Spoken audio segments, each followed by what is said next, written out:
Bedtime stories with me.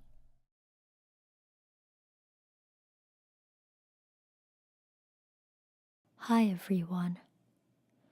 So today I brought The Little Prince. I've actually never read the book properly.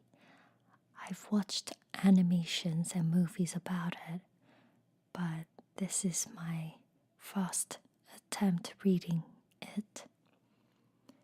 I'm already very excited because I've heard a lot of good things about it, and I heard that every time you read it, it's a little bit different in how it moves you. I already like the title page very much. Being a dreamer, I think I'm already fond of this book, and I like the pastel color and the drawing of it.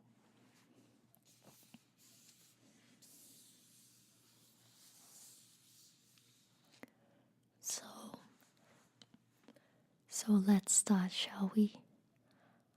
I hope to read a chapter every video, so I hope you guys enjoy it.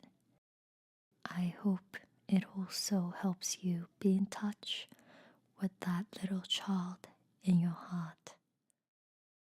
The Little Prince, Antoine de Saint-Exupéry.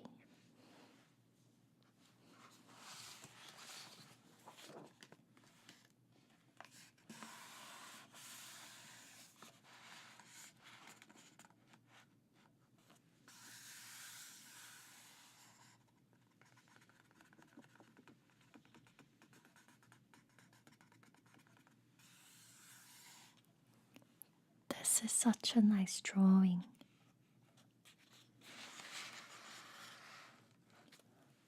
The Little Prince, written and drawn by Antoine de Saint-Exupéry.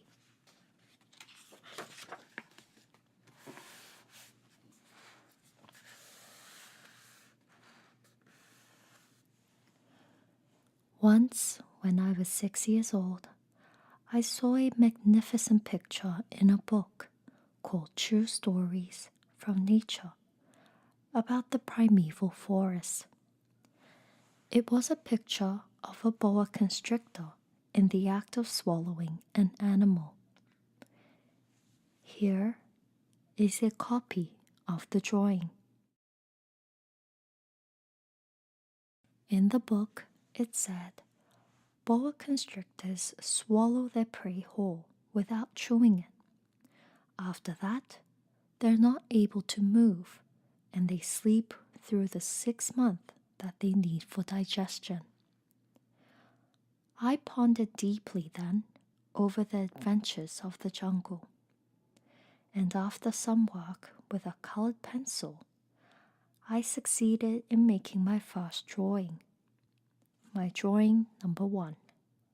It looked something like this. I showed my masterpiece to the grown-ups and asked them whether the drawing frightened them.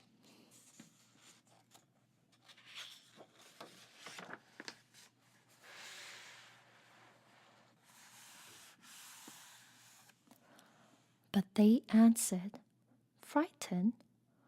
Why should anyone be frightened by a hat? My drawing was not a picture of a hat.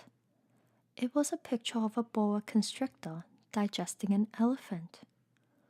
But since the grown-ups were not able to understand it, I made another drawing. I drew the inside of a boa constrictor so that the grown-ups could see it clearly. They always need to have things explained. My drawing number 2 looked like this.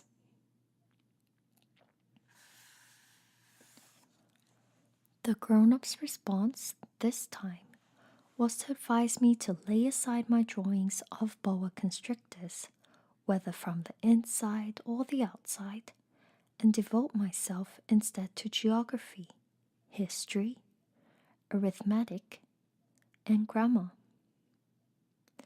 That is why, at the age of 6, I gave up what might have been a magnificent career as a painter.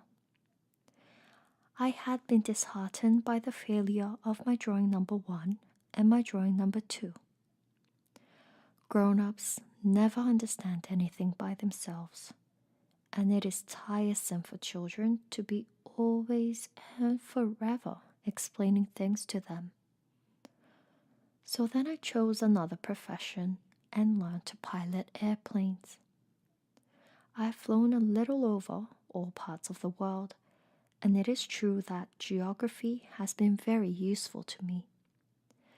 At a glance, I can distinguish China from Arizona. If one gets lost in the night, such knowledge is valuable. In the course of this life, I have had a great many encounters with a great many people who have been concerned with matters of consequence. I have lived a great deal among grown-ups. I have seen them intimately, close at hand, and that hasn't much improved my opinion of them.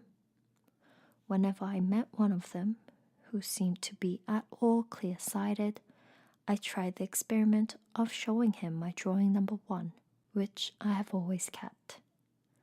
I would try to find out, if this was a person of true understanding.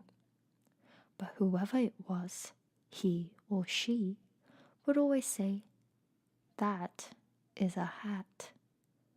Then I would never talk to that person about boa constrictors or primeval forests or stars. I would bring myself down to his level. I would talk to him about bridge and golf and politics and neckties.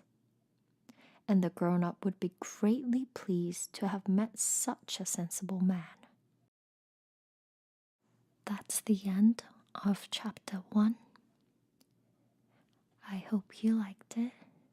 If you want to see more content like this, please thumbs up and subscribe. And I'll see you guys in my next videos. Good night.